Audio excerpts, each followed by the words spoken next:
ప్రతి సంవత్సరం 1,10,000 ఇంజనీరింగ్ స్టూడెంట్లు ఇంజనీరింగ్ పూర్తి చేసుకొని బయటకు వస్తారు. వాళ్ళ ఉద్యోగ ఉపాధి అవకాశాలు ఎట్లి వాళ్ళు మీరు ఆలోచన చేయండి.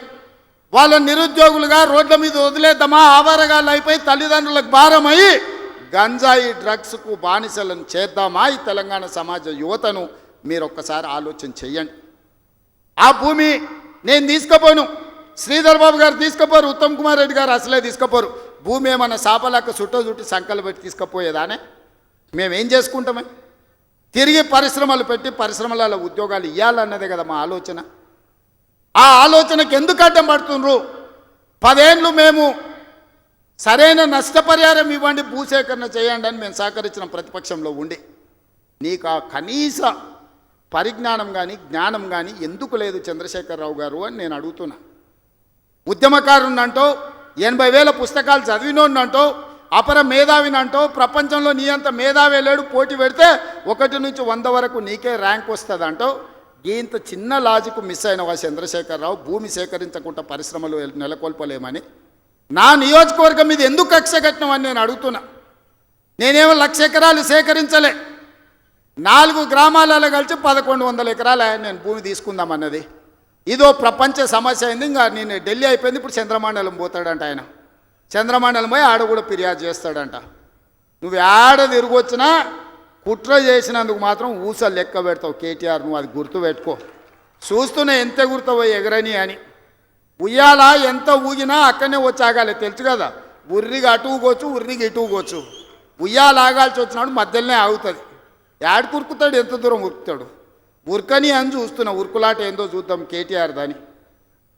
అందుకే మిత్రులారా, ఈ తెలంగాణ రాష్ట్రాన్ని అభివృద్ధి చేసుకుందాం. రాజన్న సిరిసిల్ల అభివృద్ధి కోసం నిధులు ఇచ్చినాం. ఇవాళ మీ ప్రాంత అభివృద్ధి మా బాధ్యత. 10 సంవత్సరాలలో ఈ తెలంగాణను ఒక గొప్ప అద్భుతమైన అభివృద్ధి చెందిన రాష్ట్రంగా తీర్చిదిద్దుకుందాం. తెలంగాణ రైజింగ్. ఈ దేశంలోనే ఏ రాష్ట్రమైనా తెలంగాణను చూసి కాపీ కొట్టాల్సిందే, తెలంగాణ రాష్ట్రాన్ని చూడడానికి రావాల్సిందే. ఆ విధంగా మనం అభివృద్ధి చేసుకుంటూ ముందుకు వెళ్దాం. ఇంత మంచి కార్యక్రమాన్ని ఏర్పాటు చేసినందుకు అధికారులతో పాటు నిర్వాహకులకు అందరికీ మనస్ఫూర్తిగా ధన్యవాదాలు తెలియజేస్తున్నా. చాలా విషయాలు ఉన్నాయి మీతో పంచుకోవాల్సినవి, వస్తానే ఉంటా, మిగతా విషయాలు మాట్లాడుతూనే ఉంటా. చివరిగా చంద్రశేఖరరావు గారికి మాత్రం ఒక మాట చెప్తున్నా.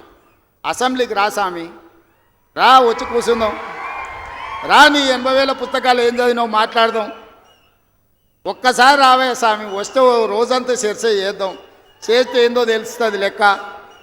అసెంబ్లీకి రా స్వామి, రా, వచ్చి కూర్చుందాం. రా, నీ 80,000 పుస్తకాలు ఏం చదివినావు మాట్లాడదాం. ఒక్కసారి రావే స్వామి, వస్తే రోజంతా చర్చ చేద్దాం. చేస్తే ఏందో తెలుస్తుంది లెక్క.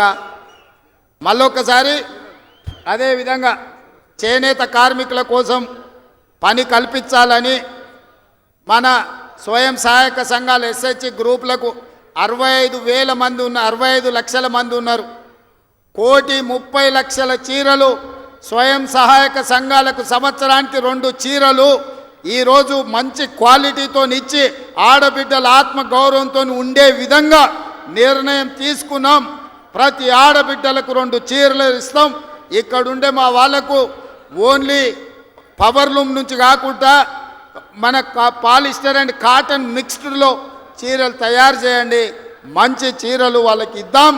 ఆత్మగౌరవంతో బ్రతికే విధంగా తెలంగాణను ముందుకు తీసుకెళ్దామని తెలియజేస్తూ మీ